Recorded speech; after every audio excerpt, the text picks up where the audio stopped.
Di dalam video ini saya akan menceritakan mengenai pengalaman saya menyelesaikan tes TOEFL hingga saya bisa mencapai nilai lebih dari 500. Saya akan menjelaskannya ke dalam 3 bagian besar, yaitu persiapan jauh-jauh hari sebelum tes, menjelang tes, dan pada saat hari H tesnya.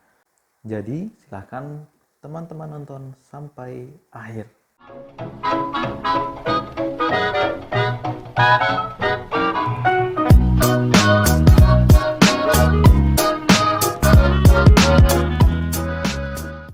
Ya teman-teman, pada kesempatan kali ini saya mau sekedar berbagi pengalaman saya ketika saya dahulu mengikuti tes TOEFL hingga bisa mendapatkan nilai lebih dari 500 atau tepatnya 503.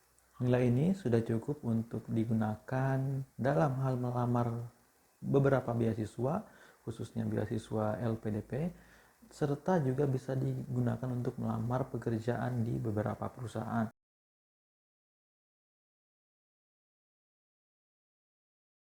Tahap yang pertama yaitu adalah tahap persiapan jauh-jauh hari sebelum tes dilakukan. Nah, pada tahap ini saya belum menentukan saya akan mengikuti tes itu pada tanggal berapa, bulan berapa, dan sebagainya. Karena saya hanya menentukan target bahwa saya akan mengikuti tes TOEFL setidaknya dalam kurun waktu 1 hingga 2 tahun ke depan. Maka saya mempersiapkan berbagai hal yang perlu dipersiapkan, karena persiapannya tidak sedikit. Nggak bisa kita langsung misalkan ingin ikut tes TOEFL terus kita langsung mendaftar saja begitu saja, karena kalau kita melakukan hal tersebut kita akan kelabakan, kita akan kaget dengan soal-soal yang ada, terutama bagi kalian yang masih memahami bahasa Inggris secara dasar. Jadi langkah pertama ketika saya sudah memiliki niat untuk mengikuti tes ini, saya pertama mencari berbagai grup-grup, mulai dari grup di Facebook, di WhatsApp, dan segala macam yang isinya itu belajar. Nah, ketika saya kemarin mencari, saya tidak gabung ke banyak grup supaya lebih fokus. Saya hanya mencari sekitar 2 atau 3 grup saja, dan grup itu sudah cukup untuk sarana belajar saya. Karena di dalam grup itu kita bisa saling berbagi soal-soal, saling berbagi kesulitan-kesulitan dan segala macamnya. Bahkan kemarin ada satu grup yang saya ikuti yang khusus memberikan materi pelajaran TOEFL ini secara rutin dan sistematis. Jadi, saya tidak tahu apakah sekarang masih ada grup seperti itu, tetapi intinya adalah teman-teman persiapkan diri kalian mulai dari titik paling nol sekalipun. Oh ya, saya lupa mau bilang, kalau kalian ingin mengikuti TOEFL ini, setidaknya kalian itu memiliki kemampuan bahasa Inggris yang dasar. Maksudnya kalau di kursus itu biasanya dikategorikan dalam tingkat dasar dan tingkat menengah dan tingkat advance. Jadi minimal kalau menurut saya kalian itu di middle lah, tingkat middle untuk bisa mengikuti TOEFL ini. Karena kalau tidak, kalian itu bakal susah mengerjakannya, karena soalnya itu lebih susah daripada ujian nasional bahasa Inggris. Nah, bayangkan, sudah bisa bayangin kan, soal bahasa Inggris saja itu yang ujian nasional itu sudah susah, apalagi yang ini. Baik teman-teman, selanjutnya dalam persiapan ini saya menggunakan satu buku sebagai pegangan saya ketika belajar, supaya pelajaran yang saya lakukan itu sistematis. Dan sebaiknya nih kalian menentukan belajar ini betul-betul jauh-jauh hari pada saat target kalian ingin mengikuti tes ini. Misalkan kalian ingin mengikuti tesnya bulan Agustus, maka kalian diusahakan bisa jauh-jauh hari, jauh-jauh bulan sebelumnya kalian lakukan. Kalau bisa 1 tahun lebih minimal, karena belajar ini kalau ingin dipelajari dari betul-betul dari awal sampai akhir, terutama buku itu lama. Nah, buku apa itu? Buku yang saya gunakan kemarin itu itu sering dipanggil sebagai buku Longman namanya. Itu dikarang oleh Deborah Phillips. Kalian bisa search aja di Google atau kalian bisa cari di online shop tempat kalian biasa beli. Kenapa saya pilih buku itu? Karena buku itu sistematis mengajarkan semua tentang tes ini, mulai betul-betul dari awal, dari listening, structure, sampai reading, sampai error, termasuk juga error recognition. Semuanya dibahas secara detail, rinci, dan sistematis. Nah, saya tadi bilang bahwa kalau kalian ingin belajar ini minimal kalian menguasai basic English. Kenapa? Karena buku tadi itu dibahas menggunakan bahasa Inggris. Kalian juga bisa menggunakan buku lain yang berbahasa Indonesia. Tapi kalau bisa bukan buku kumpulan soal, tetapi buku yang betul-betul pembahasan. Terutama bagi kalian yang baru pertama kali mengikuti tes ini. Sangat direkomendasikan kalian belajar materinya dulu, kemudian soalnya. Nah, mungkin ada yang tanya, kenapa sih nggak latihan soal aja? Kan latihan soal itu dapat meningkatkan kemampuan kita. Nah, betul, tetapi gimana kita mau mengerjakan latihan soal kalau basicnya saja kita tidak punya?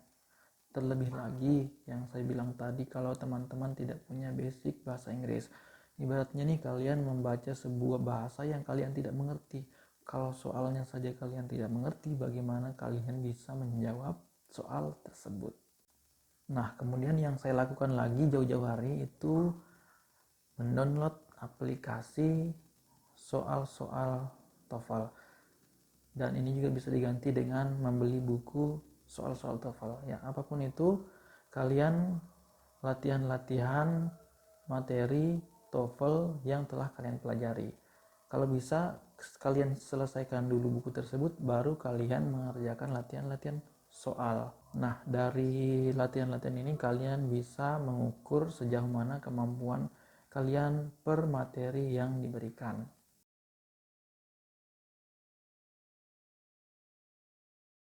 Nah, setelah kalian belajar latihan soal yang tadi itu, tibalah kita pada menjelang hari ujian. Nah, yang pertama kalian lakukan adalah kalian cari tempat yang menyelenggarakan tes TOEFL yang resmi, yang diakui oleh TOEFL resmi dari IIEF internasional ya.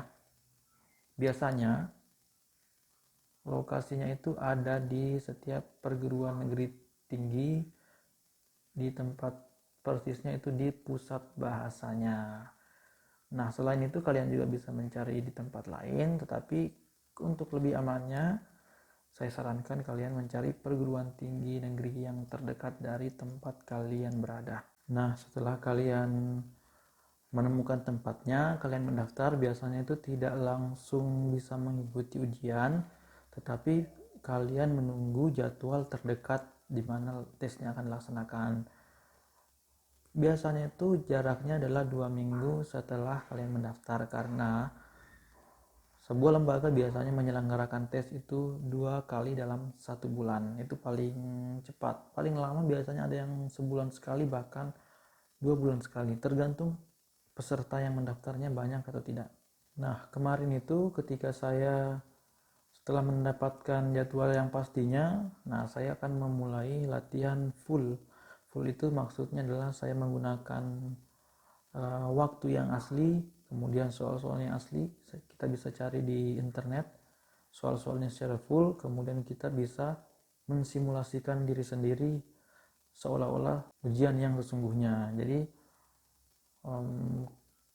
tes itu berlangsung selama 2,5 jam full. Jadi kita kalau bisa simulasi full 2,5 jam nonstop tanpa jeda sesuai dengan kondisi aslinya.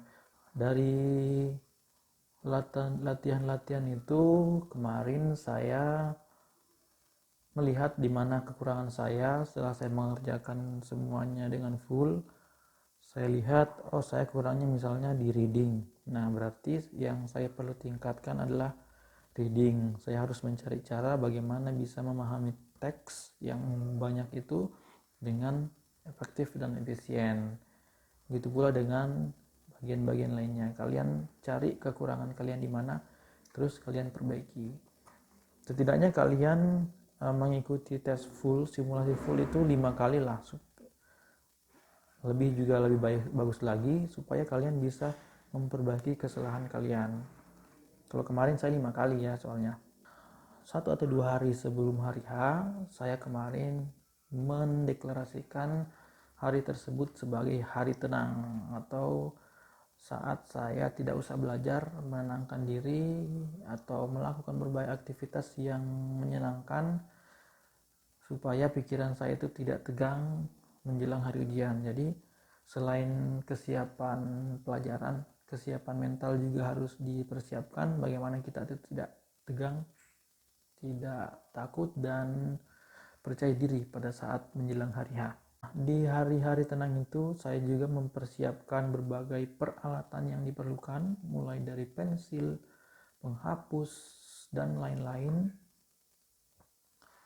karena untuk jaga-jaga apabila di lokasi ujian tidak menyediakan.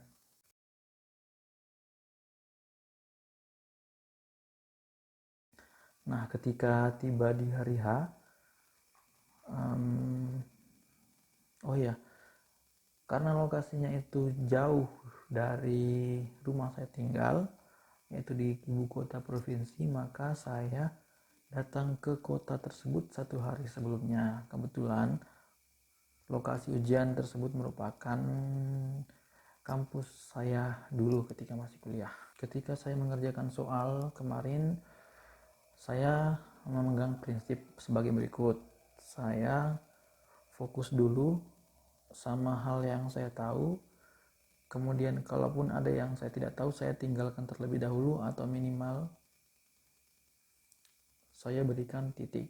Oh ya, saya jelaskan dulu kalau soalnya itu dan lembar jawabannya itu persis seperti ujian nasional ya zaman dahulu sebelum komputer, yaitu kita memakai lembar jawaban komputer yang dilingkari menggunakan pensil. Jadi sistem soalnya seperti ini. Soalnya itu kan terbagi menjadi 3 bagian.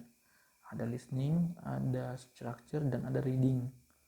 Nah, apabila satu sesi telah selesai, kalian tidak bisa kembali ke sesi yang sebelumnya.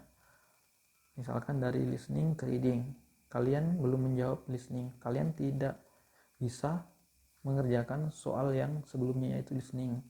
Itu dilarang. Kalian harus fokus mengerjakan soal yang pada saat itu sedang bagian apa. Nah, ketika kalian sudah mengerjakan bagian 1, bagian 2, bagian 3, sebaiknya di setiap bagian itu kalian betul-betul memaksimalkan waktu. Seperti yang saya bilang tadi, saya ulang lagi.